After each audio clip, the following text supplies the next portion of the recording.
Hey guys, and welcome back to my channel. If you're new to the channel, my name is Kara and I post weekly videos about life living in a converted school bus, different tips about living in a school bus, the cost of living in a school bus, traveling in a school bus, anything related to bus life.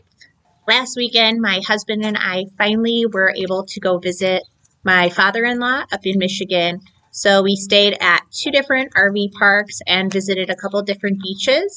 So I just wanted to make a video about our trip and sort of a review of the different places we were able to visit. So I hope you enjoy the video. Before we leave on any Skoolie adventure, we need to prepare the bus by securing any loose objects.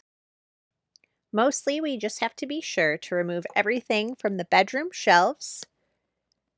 We have to be sure to latch the refrigerator so it doesn't fly open and throw food all over the bus as we're driving. We also have to secure the TV and take down all of our pots and pans that are out hanging on hooks in the kitchen area. One of my biggest complaints about this trip was actually the quality of the roads in both Illinois and Michigan. Because of the really awful winters in the north and all the snow removal on the roads, there's just really giant potholes the entire way up to Michigan, which makes for a really bumpy ride. One of my pictures actually fell off of the wall and broke while we were driving, and it also just makes me feel a little motion sick when it's nonstop bouncing around. The other downside of traveling through Chicago or any other major city is eventually you're bound to hit a little bit of traffic. Aside from all of that, getting to Michigan was a fairly short trip, and it only cost us about $175 in fuel. The first campground that we stayed at was Jensen's RV Park in South Haven, Michigan. Jensen's had a nightly rate of $40 a night, and they also offer high-speed Wi-Fi access for an additional $5 a night. They have a laundry facility on site, and it's about a 1.5-mile walk to Lake Michigan. The closest public beach access from Jensen's RV Park is Newcomb Beach. Newcomb Beach is a tiny secluded strip of sand that's surrounded by private property. Our visit was in the off-season during April, so when we went to visit the beach, there were no other people at the beach, which was really nice. But because the beach is so small, during the summer months, it's probably very busy and very crowded. The public portion of the beach only spans between these two signs, so you can't be suntanning or having lunch on the sand beyond these two signs. However, you can go walk on the shoreline, and there's several other public beaches along the way where you can exit the beach and go to the downtown area or visit the nearby parks.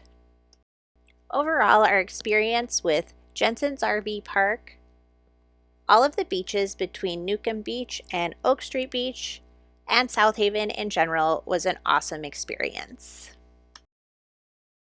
The following day, we headed to Laketown Beach in Holland, Michigan. This was a really beautiful drive with no traffic and no giant potholes. Laketown Beach is absolutely amazing. It's a bit off the beaten path, so it was again very secluded. We had the entire beach to ourselves. This sand-covered stairway is helping to protect the dune environment, and it's a long climb to the top, but the view from the top is absolutely amazing. Looking back down, we can see the Skoolie, and when we look in the other direction, we can finally see the water of Lake Michigan. Walking down this monster sand dune was super fun. And again, we're the only people at the beach this day, so it was a really great, relaxing, peaceful way to enjoy the afternoon at the beach. Laketown Beach is a little bit bigger than Newcomb Beach, but again, it's surrounded by private property, so you can only hang out on the sand between the two signs that denote the public part from the private part. There's also a stairway available if you don't want to go uphill through the sand.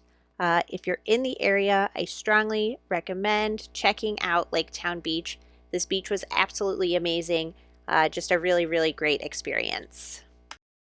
The town of Holland was awesome. There were a ton of spots that we could just stop and hang out by the lake and relax and enjoy the view before heading to our next RV park.